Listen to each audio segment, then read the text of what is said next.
দরবারে শুকর আদায় করি যে আল্লাহ সুবহানাহু ওয়া তাআলা আমাদেরকে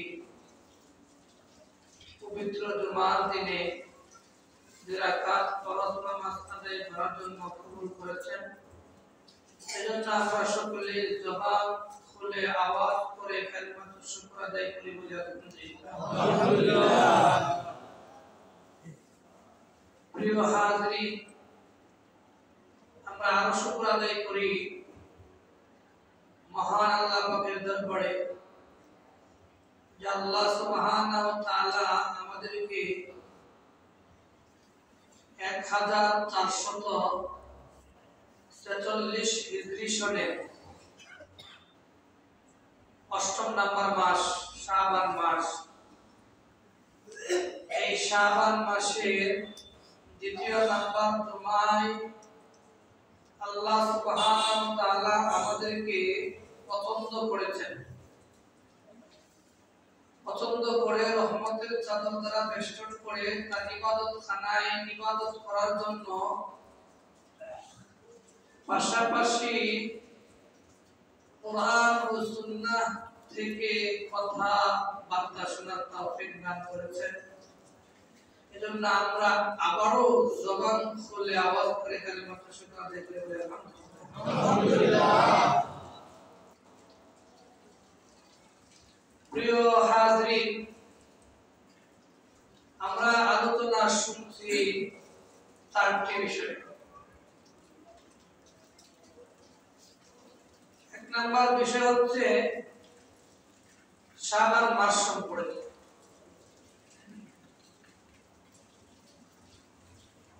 2 নাম্বার বিষয় হচ্ছে শাবান মাসের মধ্যে একটা রাত্র আছে, এটা আমরা সকলেই জানি, শবে বরাত। শবে বরাত কাকে বলে 2 নাম্বার পয়েন্টের আলোচনা। 3 নাম্বার বিষয়ের আলোচনা হচ্ছে এই শবে বরাত কোরআন হাদিসে আছে কিনা। কারণ এই শবে বরাত নিয়ে বর্তমান সমাজে বাংলাদেশে কিছু মানুষ বাড়াবাড়ি করে। বাড়াবাড়ি করতে করতে করতে করতে এটাকে লাইলাতুল কদরের চেয়েও বেশি মর্যাদাবান করে। আবার কিছু লোক আছে শবে বরাত নাই, এটাকে অস্বীকার করে এরা সারাসারি দলে আছে। এদের কথা সঠিক কিন্তু মতলব খারাপ। এই সাদা সিধে মানুষদেরকে কিভাবে আমল থেকে দূরে রাখা যায় তারা কৌশল অবলম্বন করে। 3 নাম্বার বিষয়ের আলোচনা হচ্ছে শবে বরাত কোরআন হাদিসে আছে কিনা। 4 নাম্বার বিষয়ের আলোচনা হচ্ছে শবে বরাত যদি কোরআন হাদিসে থেকে থাকে তাহলে এটার ফজিলত কি করণীয় এবং কি বর্জনীয়, এই 4টা বিষয়ে আমরা আলোচনা করছি।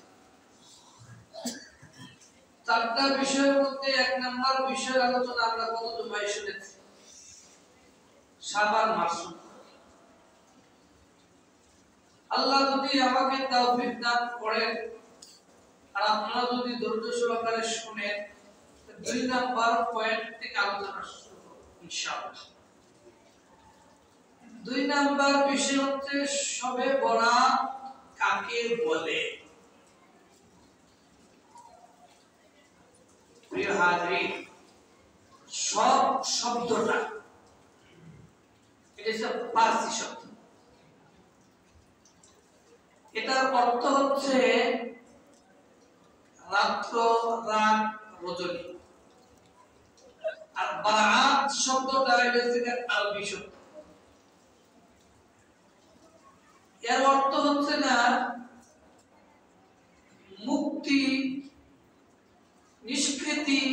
নাজা, এই ফার্সি আর আরবি শব্দে মিলে হচ্ছে শবে বরাত। এই শবে বরাত শব্দটার অর্থ হচ্ছে মুক্তির রজনী। সুবহানাল্লাহ, সুবহানাল্লাহ। আল্লাহ সুবহানাহু ওয়া তাআলা এই শবে বরাতের রাত্রে অসংখ্য অগণিত বান্দাকে আল্লাহ জাহান্নাম থেকে মুক্তি দেন, সুবহানাল্লাহ। আর গুনাহ মাফ করে দেন, সুবহানাল্লাহ, সুবহানাল্লাহ। গুনাহ মাফের ব্যাপারে সুবহানাল্লাহ কাজতে সুবহানাল্লাহ। এই গেল শবে বরাত কাকে বলে। এখন আমরা জানবো 3 নাম্বার পয়েন্টের আলোচনা, 3 নাম্বার বিষয়ের আলোচনা করতে শবে বরাত কোরআন হাদিসে আছে কিনা, কারণ এটা নিয়ে বাড়াবাড়ি চলছে। মানুষকে অনেক প্রশ্ন সম্মুখীন করছে।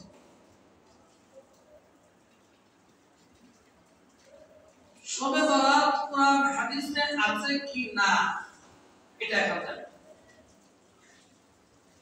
তো শবে বরাত শব্দটা এটা কোরআনেও নাই হাদিসেও নাই। শবে বরাত যে শব্দটা এটা কোরআনেও নাই হাদিসেও নাই। আছে কি? হাদিসের মধ্যে আছে লাইলাতুন নিসফে মিন শাবান, শাবান মাসের 15 তারিখের রজনী, শাবান মাসের 15 তারিখের রজনী, এটা আছে হাদিস। শবে বরাত শব্দটা নাই। তাহলে কি আমরা শবে বরাত পালন করব না? ওটা রোদিসে বসে ডালা। তাহলে কি আমরা শবে বরাত পালন করব না? কি ছেড়ে দেব? যারা বলে শবে বরাত নাই তাদের উদ্দেশ্য এই কথা। তারা যদি বলে যে নামাজ শব্দটা কোরআনেও নাই হাদিসেও নাই, নামাজ শব্দটা কোরআনেও নাই হাদিসেও নাই, তাহলে কি আমরা নামাজ পড়ি না? কোরআনের মধ্যে আছে কি হাদিসের মধ্যে আছে কি? কোরআন এবং হাদিসের মধ্যে আছে সালাহ ওয়া আকিমুস সালাহ, নামাজ প্রতিষ্ঠা করো, নামাজ কায়েম করো। যেমন রোজা শব্দটা কোরআনেও নাই হাদিসেও নাই, এজন্য কি আমরা রোজা রাখি না? তাহলে আছে কি? কোরআন এবং হাদিসের মধ্যে আছে সোম বা সিয়াম। কুতিবা আলাইকুমুস সিয়াম, তোমাদের উপরে সিয়াম ফরজ করেছে।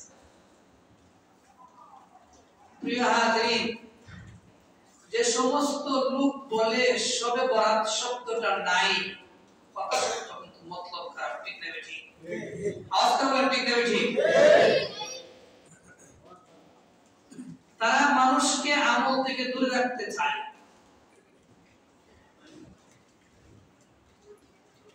তারা বলে কি যে বলে এটা রাসূলের জামানায় ছিল না, সাহাবীদের জামানায় ছিল না, তাবে তাবেঈনদের জামানায় ছিল না, কথা সত্য কিন্তু ছিল কি?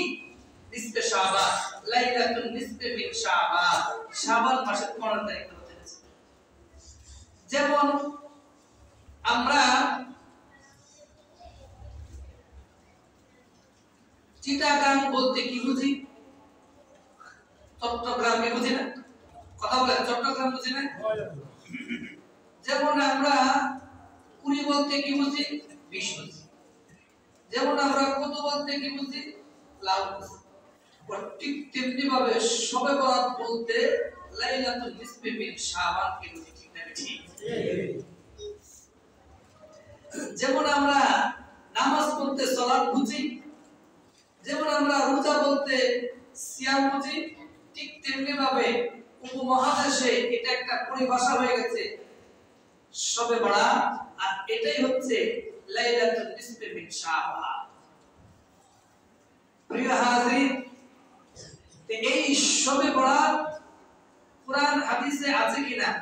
হাদিসের মধ্যে আছে লাইলাতুন নিসফি মিন শাবান, শাবান মাসের 15 তারিখের রজনী। ওই শবে বরাতের আরবিতে 4টা নাম আছে। সুবহানাল্লাহ বলে সুবহানাল্লাহ। শবে বরাতের আরবিতে 4টা নাম আছে। এক নাম্বার নাম, শবে বরাতের আরবিতে কয়টা নাম আছে? 4টা। এক নাম্বার লাইলাতুল মুবারাকা, ওই শবে বরাতের 15 তারিখের রজনী, এটা হচ্ছে বরকতপূর্ণ রজনী। সুবহানাল্লাহ। এই রাতে যারা ইবাদত বন্দেগী করবে তাদের ইবাদত বন্দেগীর মধ্যে বরকত হয়ে যাবে। সুবহানাল্লাহ। আজকে সুবহানাল্লাহ বলেন। আমরা বরকত মনে করি কি জানেন? 1 কেজি চাল 10 জনে খাইতে বললে, 1 গ্লাস পানি 20 জনে খাইতে বললে, এটা বরকত। আরে আসল বরকত হচ্ছে এটা, এটা বরকত। কিন্তু আসল বরকত হচ্ছে আপনি যে ইনকাম করবেন, আপনি যে কামাই করবেন, এটার মধ্যে আপনার কোনো দুশ্চিন্তা থাকবে না, খারাপ থাকবে না। সুবহানাল্লাহ। এইটাতে আপনাকে ঈমানের উপরে আল্লাহ, এই কামাইয়ের মধ্যে আল্লাহ ঈমানের উপরে রাখবে, ঈমানের চিন্তা চেতনার মধ্যে রাখবে, আপনি আল্লাহর গোলামি করাবে। এটা হচ্ছে আসল বরকত। এর আপনার নাম কি? লাইলাতুল মুবারাকা, বরকতপূর্ণ রজনী। 2 নাম্বার লাইলাতুর রাহমা, আল্লাহ সুবহানাহু ওয়া তাআলা এই রাতে রহমত ছড়িয়ে ছিটিয়ে দেন। আল্লাহ রহমত দিতে জানা, সুবহানাল্লাহ বলি। ওই রাতে আল্লাহ সুবহানাহু ওয়া তাআলা রহমত ছড়িয়ে ছিটিয়ে দেন।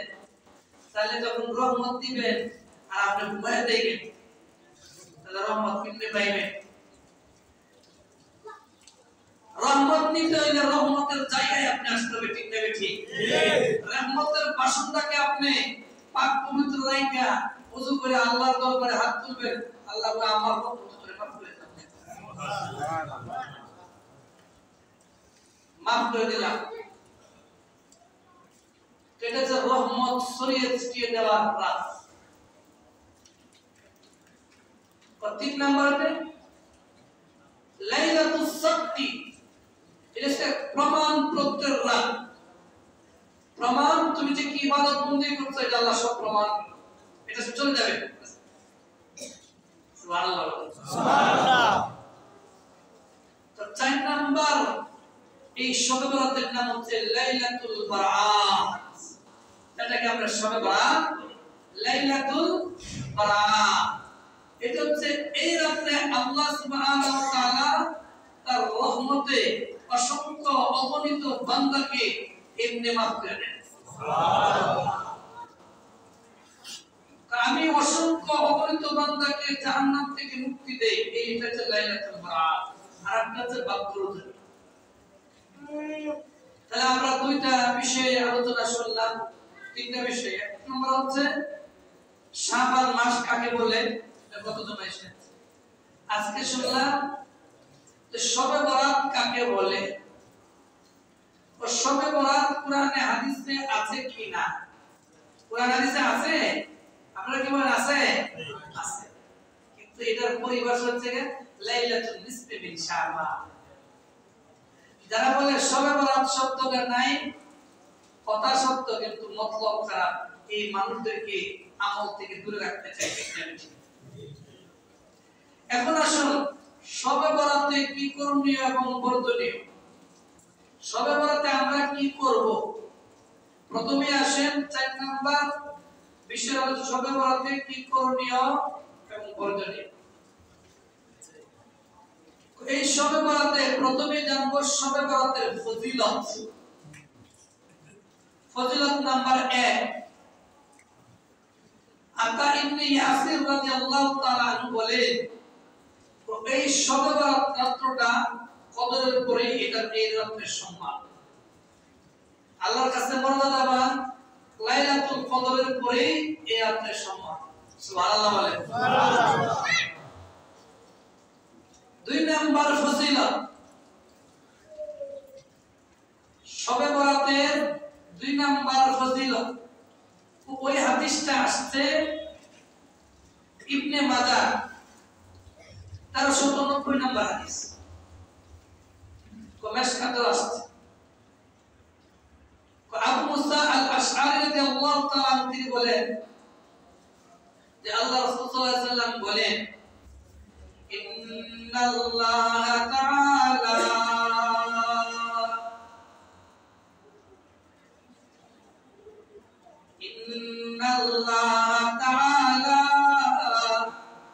লা ইয়াত্তালি'ু ফি লাইলাতিন নিসফি মিন শাবান। আল্লাহ সুবহানাহু ওয়া তাআলা শাবান মাসের 15 তারিখের রজনীতে বান্দাদের প্রতি নেক দৃষ্টি দেন, রহমতের দৃষ্টি দেন। সুবহানাল্লাহ। ওই রহমতের দৃষ্টি যে তিনি দেন, ওই রহমতের দৃষ্টি যে আল্লাহ সুবহানাহু ওয়া তাআলা তিনি দেন, এই রহমতের দৃষ্টি আপনি দিতে চান কিনা? এখন আমরা কি এই শবে বরাতে রহমতের দৃষ্টি দেন, এদিন কি আমরা অন্য কাজে ব্যস্ত থাকবো, নাকি আল্লাহর রহমতের খাস দৃষ্টি পাওয়ার জন্য কি করব? প্রিয় হাজির, আমরা দুনিয়াতে অনেক বুঝি, কিন্তু আখিরাতের বেলা বলে দুনিয়ার মধ্যে যদি আমরা বলি যে এখানে আসবে প্রধানমন্ত্রী, আমরা হুমড়ি খেয়ে পড়বো, কি আগে যাই, যে এখানে আসলে প্রথম দৃষ্টি যার পড়বে তাকে অনেক কিছু দেওয়া। আমার মনে হয় সবার আগে আমি যাব। কিন্তু আল্লাহ সুবহানাহু ওয়া তাআলা বলেন, ইন্নাল্লাহ তাআলা লা ইয়াত্তালি'ু ফি লাইলাতিন নিসফি মিন শাবান। শাবান মাসের 15 তারিখের রজনীতে আল্লাহ সুবহানাহু ওয়া তাআলা তার বান্দাদের প্রতি রহমতের দৃষ্টি দেন। রহমতের দৃষ্টি দিয়ে কি করেন? এরপরে তাগুলো বলেন, আল্লাহ রাসূল সাল্লাল্লাহু আলাইহি ওয়াসাল্লাম বলেন, ফায়াগফিরু লিজামিই খালকিহি। আল্লাহ সুবহানাহু ওয়া তাআলা ওই রাতে সমস্ত বান্দাকে তিনি maaf করে দেন। সুবহানাল্লাহ। মাফের বেলা সুবহানাল্লাহ। ফায়াগফিরু লিজামিই খালকিহি, তার যত বান্দা আছে সমস্ত বান্দাকে maaf করে দেন, ইল্লা লিমুশরিকিন আও মুশাহিদিন। ওই হাদিসের মধ্যে আছে তো 2 প্রকার মানুষ ব্যতীত সকল বান্দাকে আল্লাহ maaf করে দেন। সুবহানাল্লাহ। এই 2 প্রকার মানুষ কারা? ইল্লা লিমুশরিকিন, যারা আল্লাহর সাথে শরীক করে, আল্লাহর সাথে যারা শিরক করে। কেমন শিরক? যে আপনার সন্তান প্রয়োজন, আপনি মাজারে গিয়ে সন্তান চান, ঠিক না? ঠিক। আপনার ব্যবসার মধ্যে উন্নতির প্রয়োজন, আপনি মাজারে মানত করেন। আর মসজিদে ফ্যান চলে না, এসি চলে না, এটা কোনো খবর নেই, ঠিক না? ঠিক। আপনি মসজিদে এসে সাজদা করেন না, সাজদা করেন গিয়ে মাজারে গিয়ে। তো এই যে কাজটা করলো, এটা হচ্ছে শিরক। আর যে ব্যক্তি করলো সে হলো মুশরিক। বলেন নাউযুবিল্লাহ। নাউযুবিল্লাহ। আর মুশরিকের ব্যাপারে আল্লাহ সুবহানাহু ওয়া তাআলা বলেন সূরা নিসা 36 নম্বর আয়াত, ওয়া'বুদুল্লাহ। আল্লাহ বলেন, ও আমার বান্দারা, ও প্রিয় শেষ নবীর উম্মতরা, ওয়া'বুদুল্লাহ, তোমরা আমি আল্লাহর ইবাদত করো। সুবহানাল্লাহ। সুবহানাল্লাহ। ওয়া'বুদুল্লাহ ওয়া লা তুশরিকু বিহি শাইআ। আমি আল্লাহর সাথে কাউকে অংশীদার বানাবো না। যদি তোমাকে আগুনেও পোড়ায়, তোমাকে ফাঁসিও দেয়, তাও তোমরা আমি আল্লাহর সাথে কাউকে শরীক করো। আর আমরা কি করি, আগুনে পোড়ানো লাগবো না, আমার রিজিকের অভাব, সন্তানের অভাব, এই জন্য আমি শ্রদ্ধার মাজারে গিয়ে শ্রদ্ধা করি, বাবার কাছে চাই। ঠিক না ঠিক? আল্লাহ সুবহানাহু ওয়া তাআলা সূরা নিসা 48 নম্বর আয়াতে বলেন, ইন্নাল্লাহা লা ইয়াগফিরু আন ইউশরাকা বিহি, যে ব্যক্তি আমি আল্লাহর সাথে শরীক করলো, আমি আল্লাহ তাকে মাফ করব না। নাউজুবিল্লাহ বলেন। আওয়াজ করে বলেন নাউজুবিল্লাহ। আমি আল্লাহ তাকে মাফ করব না। ওয়া ইয়াগফিরু মা দুনা যালিকা লিমান ইয়াশা, এই শিরক গুনাহ ছাড়া যত গুনাহ আছে আমি আল্লাহ ইচ্ছা করলে মাফ করে দিতে পারি। সুবহানাল্লাহ। আর এই কথাটাই আল্লাহ রাসূল বলতেন, সবে বরাত করতে ইল্লা লিল মুশরিকিন, মুশরিককে মাফ করবেন না। ফায়াগফিরু লিজামিই খালকি, আল্লাহ রাসূল বলেন সবে বরাতের রাতে আল্লাহ সুবহানাহু ওয়া তাআলা আমভাবে সবাইকে মাফ করে দিবেন, মাফ করবেন না ইল্লা লিল মুশরিক। আল্লাহ বলেন আমিও মাফ করব না।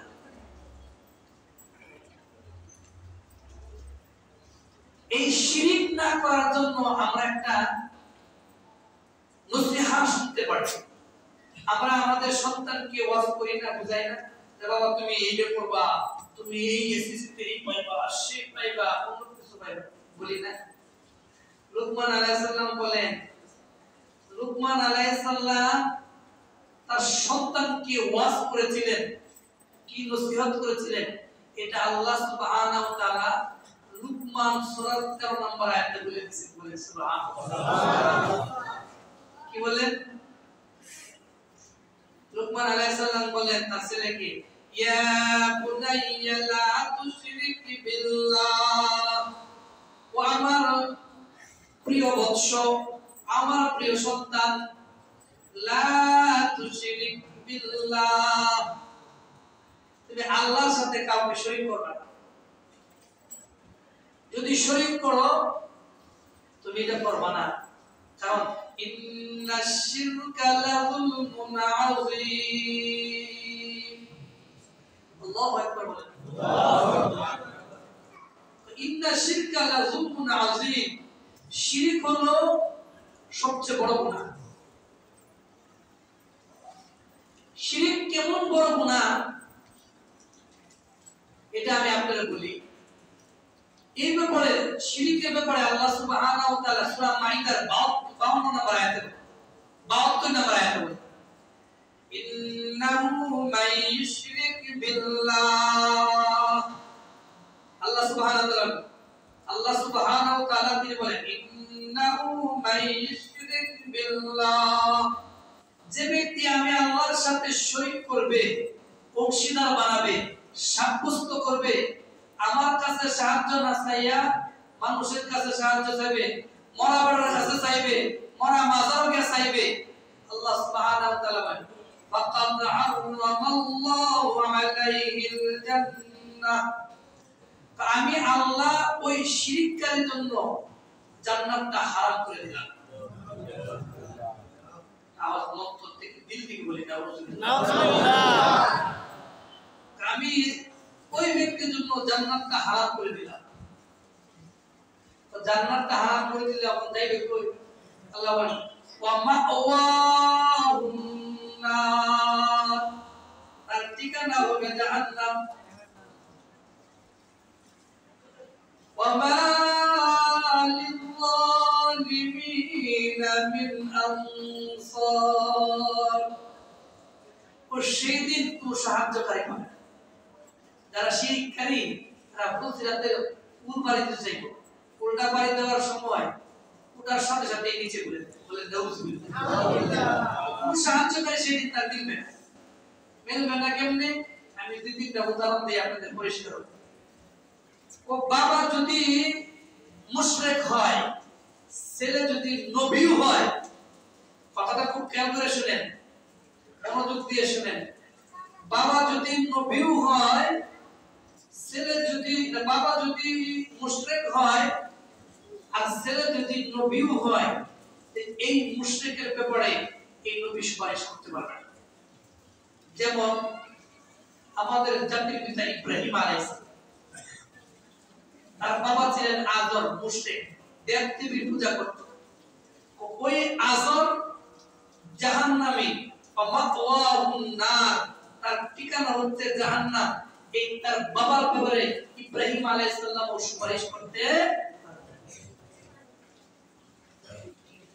এখন আসুন, বাবা যদি নবী হয়, ছেলে যদি মুশরিক হয়, এই ব্যাপারেও বাবা তার সন্তানের ব্যাপারে সুপারিশ করতে পারবে। যেমন নূহ আলাইহিস সালাম, নূহ আলাইহিস সালাম হলেন নবী, তার ছেলে হলেন কেনান, সে ছিল মুশরিক। তো এই মুশরিক থাকার কারণেও নবী হয়েও তার ছেলের ব্যাপারে সুপারিশ করতে পারবে না। নাউযুবিল্লাহ, ধরে বলেন নাউযুবিল্লাহ। এই মুশরিক গুনাহ থেকে, শিরক গুনাহ থেকে আল্লাহ যেন আমাদেরকে হেফাজত করে, বলেন আমিন, নাউযুবিল্লাহ, আমিন। এই গেল। এখন আসুন, যদি আপনি মুশরিক হন আর আলেম ওলামাদেরকে মহব্বত করেন, এই আলেম ওলামাও আপনাকে সুপারিশ করতে পারবে। যেমন দুজাহানের বাদশা রাহমাতুল লিল আলামিন, তাকে সবচেয়ে বেশি মহব্বত করতেন কে? তার চাচা আবু তালেব। কেমন মহব্বত করতেন? চাচা ভাতিজার সম্পর্ক মধুর হয়, আর আমাদের এখন সাপ আর বেজির মতো হয়, ঠিক না? আল্লাহ রাসূল বলেন চাচা হচ্ছেন বাপের মতো। ও এই আবু তালেব তার চাচাকে, আবু তালেব তার ভাতিজাকে কুলে রাখতেন, পিঠে রাখতেন, এবং তার সন্তান আলী রাদিয়াল্লাহু তাআলা আনহুকে দূরে সরায় রাখতেন, এবং তার মেয়ে উম্মে হানি রাদিয়াল্লাহু তাআলা আনহাকে দূরে সরায় রাখতেন, তার ভাতিজাকে এত আদর করতেন। কিন্তু মুশরিক হওয়ার কারণেও এই আবু তালেব জাহান্নামী, মাওয়াহুন নার, সুপারিশ করতে। এটাই আল্লাহ বলেন, ইন্নাল্লাযীনা কাফারু মিন আহলিল কিতাবি ওয়াল মুশরিকিনা ফী নারি জাহান্নাম খালিদিনা ফিহা।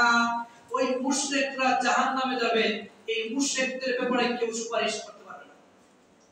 কেন? সে আমি রবের ব্যাপারে আমার সাথে অংশীদার বানাইছে।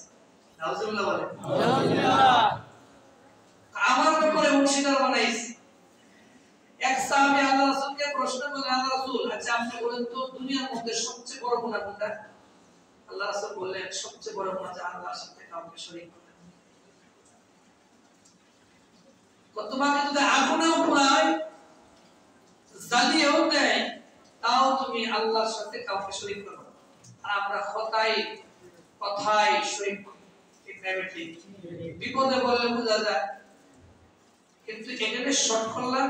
আরেকটা পয়েন্ট আছে, তো এটা আলোচনা করব।